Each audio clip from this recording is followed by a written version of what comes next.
Let's dive into the fascinating world of physics with Dr. Sina G. Good morning all. Welcome to lectures by Dr. SG. In today's class we are going to discuss about Gauss law in electrostatics.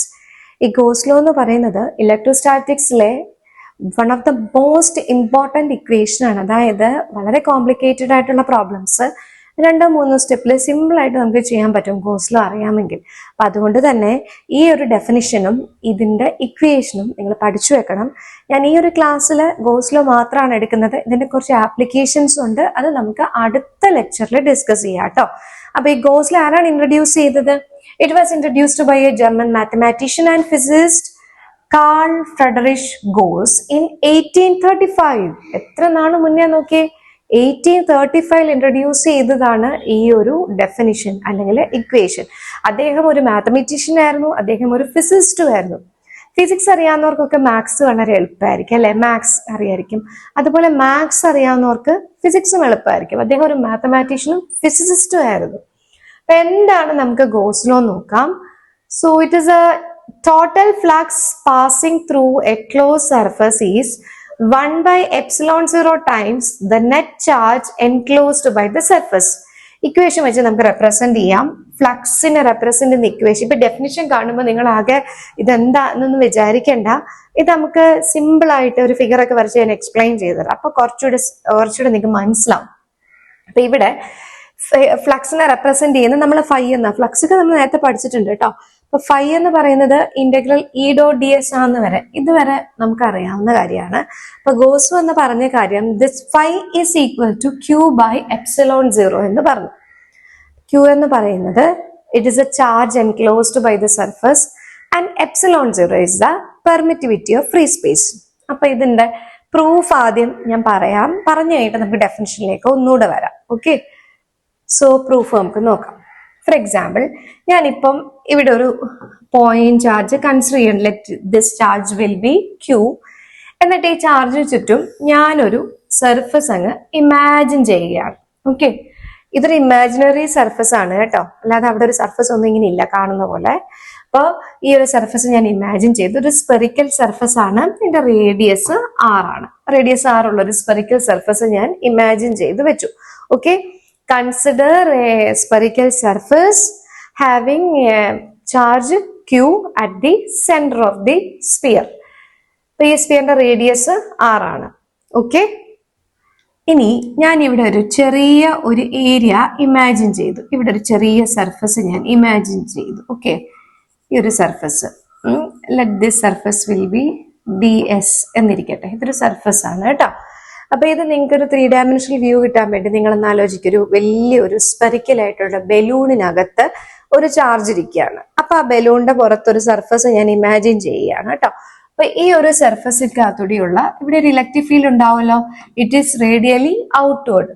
Positive charge ആണ് ഞാനിവിടെ place ചെയ്തേക്കുന്നത്. അപ്പൊ electric field എന്ന് പറഞ്ഞാൽ radially outward ആയിരിക്കും. Electric ഫീൽഡിന്റെ direction ഇതാണ്. അതേപോലെ ഞാൻ എടുത്തേക്കുന്ന സർഫസിന്റെ ഡയറക്ഷനും എങ്ങനെ വരും?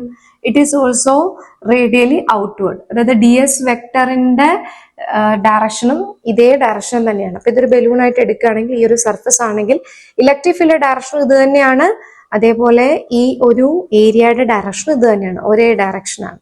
അപ്പൊ ഇവിടെയുള്ള ഇലക്ട്രിക് ഫീൽഡ് ഇക്വേഷൻ നമുക്കൊന്ന് എഴുതി നോക്കാം. നമുക്കറിയാം ഇലക്ട്രിക് ഫീൽഡ് ഇക്വേഷൻ പണ്ട് പഠിച്ചതാണ്. Is equal to 1 by 4 pi epsilon 0 q divided by r square. ഇതാണ് നമ്മുടെ ഇലക്ട്രിക് ഫീൽഡിന്റെ ഇക്വേഷൻ. ഓക്കെ, അപ്പൊ ഇക്വേഷൻ അവിടെ ഇരിക്കട്ടെ. നമുക്ക് ആ ഇക്വേഷൻ നമുക്ക് 1 എന്ന് കൊടുക്കാം. Next we are going to find the flux through the surface. Flux through the surface ds is നമുക്കതിനെ d5 എന്ന് കൊടുക്കാം. കാരണം ഞാൻ ഫുൾ ഏരിയ എടുത്തിട്ടില്ല, ഒരു ചെറിയ ഏരിയ എടുത്ത്, അതുകൊണ്ട് ഞാൻ d5 എന്ന് കൊടുക്കുകയാണ് കേട്ടോ. So d5 is equal to e dot ds. ഇതാണ് നമ്മുടെ ഇക്വേഷൻ. അപ്പൊ ഇവിടെ നിങ്ങൾ നോക്ക്, ഇലക്ട്രിക് ഫീൽഡ് ഡയറക്ഷൻ ഇത് തന്നെയാണ്, dsന്റെ ഡയറക്ഷൻ ഇത് തന്നെയാണ്, ഒരേ ഡയറക്ഷൻ ആണ്. സോ ഇത് തമ്മിലുള്ള ആംഗിൾ നമ്മൾ എഴുതാമെങ്കിൽ നമുക്ക് എന്ത് വരും? E d s cos theta എന്ന് വരും. ഡോട്ട് പ്രോഡക്റ്റ് മാറ്റുമ്പം കോസ് തീറ്റ വരും. ഇവിടെ തീറ്റ എന്ന് പറയുന്നത് രണ്ടും പാരലൽ ആണ്. So theta is 0. അപ്പോൾ cos 0 എന്തായിരിക്കും 1 ആയിരിക്കും. So what we get is d5 is equal to E ds എന്ന് കിട്ടും. കണ്ടോ, ഇത്രയും നമുക്ക് കിട്ടി. ഇനി നമ്മൾ എന്താ ചെയ്യുന്നത് ചോദിച്ചാൽ, നമ്മൾ ഈ ഒരു ചെറിയ ഏരിയയിലെ ഫ്ലക്സ് കണ്ടുപിടിച്ചു. നമുക്ക് കാണേണ്ടത് ഈ ഫുൾ ഏരിയയിലെ ഫ്ലക്സ് ഒന്ന് കണ്ടു നോക്കാം. That is phi is equal to, full area കാണുകയും നമ്മൾ എന്ത് ചെയ്യണം, integral over these closed surface, മൊത്തത്തിലുള്ള ഫ്ലക്സ് എല്ലാം കൂടെ ആഡ് ചെയ്ത് കിട്ടണം. അപ്പൊ അതിനു വേണ്ടി നമ്മൾ എന്ത് യൂസ് ചെയ്യും, ഇന്റഗ്രേഷൻ യൂസ് ചെയ്യാം. ഓക്കെ, അപ്പൊ ഇവിടെ ഇന്റഗ്രൽ d5 വരും. That is integral E ds എന്ന് വരും.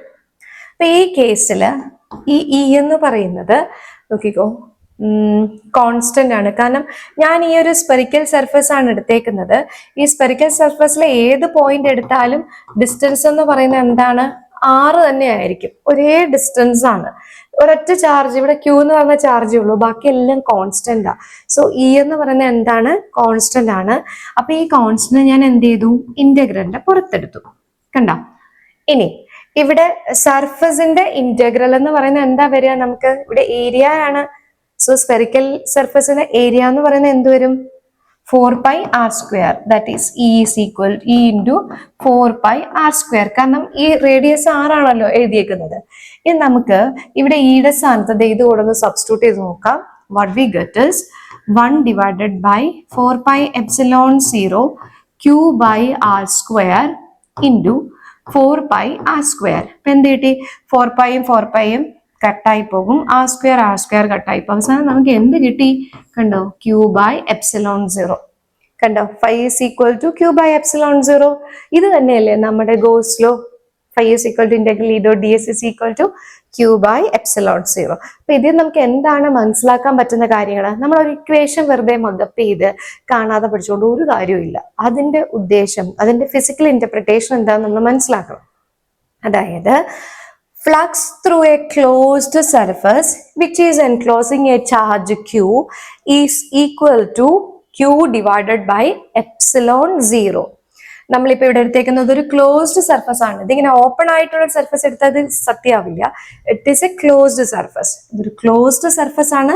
ക്ലോസ് സർഫസിലെ ക്യൂ എന്ന് പറഞ്ഞ ചാർജ് ഉണ്ടെങ്കിൽ ആ സർഫസിന് പുറത്തോട്ട് വരുന്ന ഫ്ലക്സ്, ഇതിങ്ങനെ പുറത്തോട്ട് വരുന്ന ഫ്ലക്സ് അറിയാലോ, number of field lines passing through an area. അപ്പൊ ആ ഫ്ലക്സ് എന്ന് പറയുന്നത് which is equal to charge enclosed by the surface. ഇപ്പൊ ഇവിടെ ഞാൻ ആകെ ഒരു ചാർജേ വെച്ചിട്ടുള്ളൂ, ക്യൂ. ഇവിടെ Q1 Q2 കുറെ ചാർജ് ഉണ്ടെങ്കിൽ ഇവിടെ എന്ത് വരും, ക്യൂവിന്റെ സ്ഥാനത്ത് എന്ത് വരും, Q1 + Q2 + Q3 എല്ലാ ചാർജും കൂടെ ആഡ് ചെയ്തിട്ടുള്ള സമ്മേഷൻ എഫക്റ്റ് ആയിരിക്കും വരിക. അപ്പം എന്താണ് നമ്മുടെ ഗോസ് ലോ, ഒന്നുകൂടെ നോക്കാം. The total flux passing through a closed surface is 1/ε0 times the net charge enclosed by the surface. Okay ആയില്ലേ? ഇത്രയേ ഉള്ളൂ. Phi is equal to integral E dot ds is equal to q/ε0. ഏതൊർക്കത്തിൽ ചോദിച്ചാലും പറയാൻ പറ്റണം. ε0 എന്തായിരുന്നു, പെർമിറ്റിവിറ്റി ഓഫ് ഫ്രീ സ്പേസ് 8.85 × 10⁻12 ആയിരുന്നു value. പഠിച്ചു വെക്കണം കേട്ടോ. ഇനി ഗോസ് ലോയ്ക്കകത്ത് കുറെ കാര്യങ്ങൾ ശ്രദ്ധിക്കേണ്ടുന്ന കാര്യങ്ങളുണ്ട്. അതെന്തൊക്കെയാന്ന് നമുക്കൊന്ന് നോക്കാം. First one, Gauss law is valid for closed surface. Closed സർഫസിന് മാത്രമേ ഗോസ് ലോ വാലിഡ് ആവത്തുള്ളൂ. ഒരു ഓപ്പൺ ബോക്സ് പോലൊക്കെ എടുത്തു കഴിഞ്ഞാൽ അതൊരിക്കലും ഗോസ് ലോ വാലിഡ് ആയിരിക്കില്ല. Then second, q is equal to 0, phi is equal to 0. നമ്മളിപ്പോ q എടുത്തത് 0 ആയി കഴിഞ്ഞാൽ സ്വാഭാവികമായിട്ടും phi 0 ആയിരിക്കും. കാരണം phi എന്ന് പറയുന്നത് എന്താ, q/ε0 അല്ലേ. ഇനി if q lies outside the surface then the flux through the closed surface is 0. ഇപ്പൊ ഞാനിപ്പോ ഇതൊരു ചാർജ്, q എന്ന് പറഞ്ഞ ചാർജ് ഇവിടെ ഇരിപ്പുണ്ട്. നമ്മൾ എടുത്ത സർഫസ്, ഇവിടെ കൊണ്ടുവന്നൊരു സർഫസ് എടുത്തിട്ട് ഇതിന്റെ ഫ്ലക്സ് എന്ന് പറഞ്ഞ് ചോദിച്ചു കഴിഞ്ഞാല് ഞാനിവിടെ ഒരു സർഫസ് ഒക്കെ കൺസിഡർ ചെയ്തു, പക്ഷെ എന്റെ ചാർജ് പുറത്ത് എവിടെയോ ഇരിക്കുന്നത്.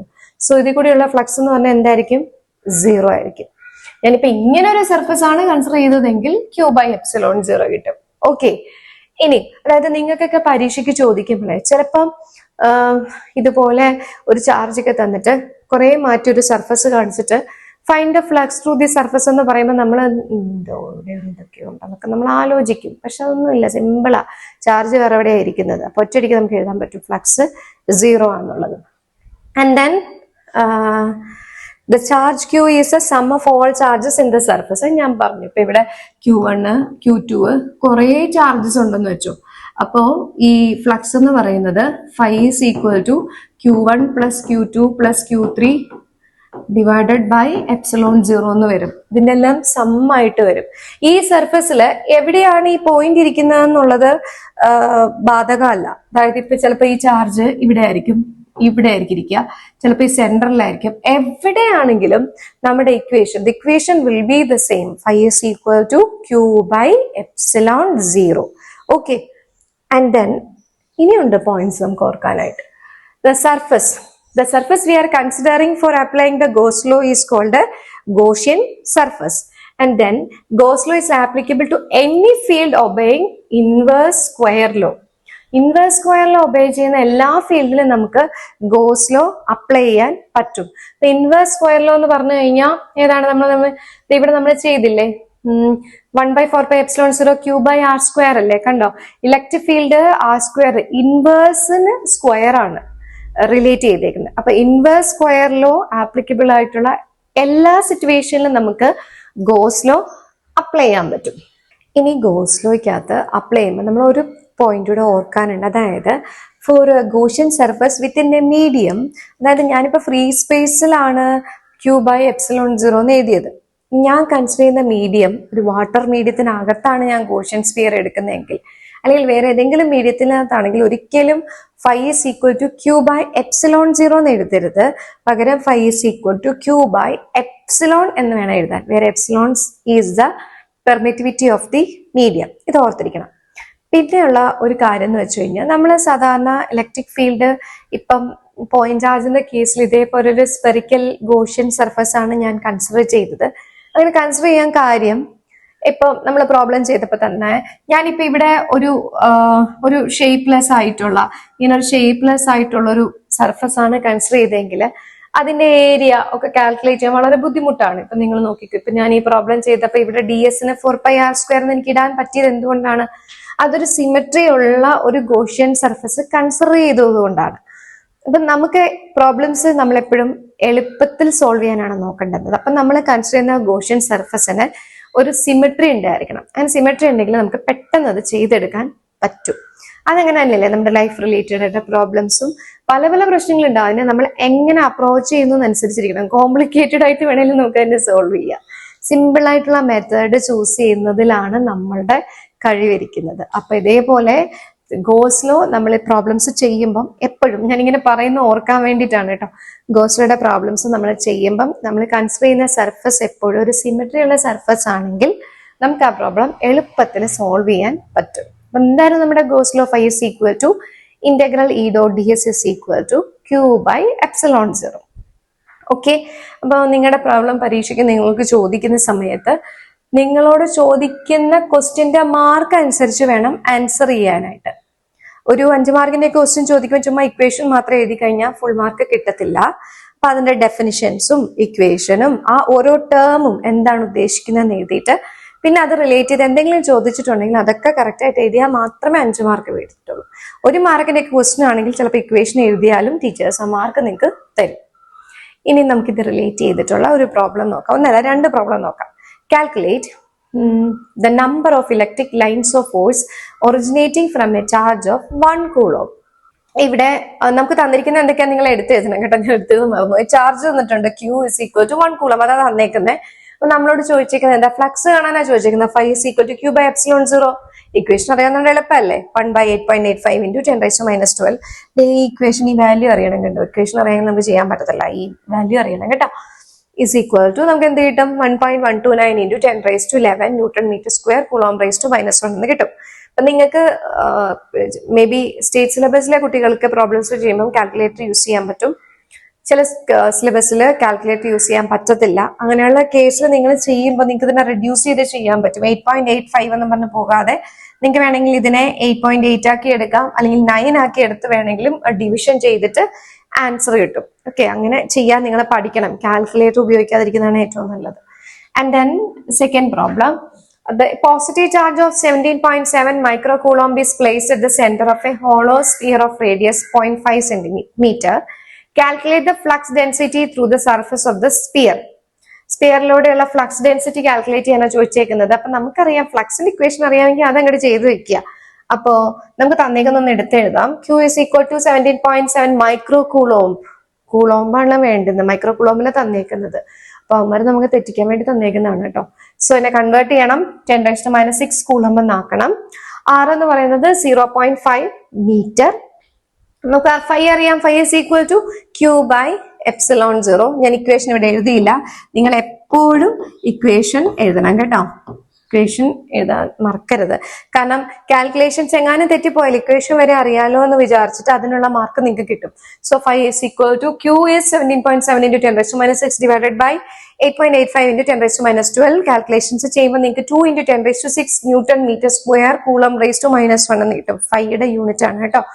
ആൻഡ് ദെൻ നമ്മളോട് ചോദിച്ചേക്കുന്നത് എന്താ, ഫ്ലക്സ് ഡെൻസിറ്റി ആണ് ചോദിച്ചേക്കുന്നത്. സോ ഫ്ലക്സ് ഡെൻസിറ്റി എന്ന് പറഞ്ഞു കഴിഞ്ഞാൽ density is 5 divided by area ആണ്. ഫ്ലക്സ് ഡിവൈഡഡ് ബൈ ഏരിയ കാണുമ്പം ഫ്ലക്സ് ഡെൻസിറ്റി കിട്ടും. അപ്പൊ ഇവിടെ 5 നമ്മൾ കണ്ടുപിടിച്ചു. ഇവിടെ നമ്മൾ എടുത്തേക്കുന്നത് ഒരു ഹോളോ സ്പിയർ ആണ്. അപ്പോഴും സ്പിയർ ആണ്, സ്പിയറിന്റെ ഏരിയ 4πr² ആണ്. 4 into π into r തന്നിട്ടുണ്ട്. എത്രയാണ് r തന്നേക്കുന്നത്?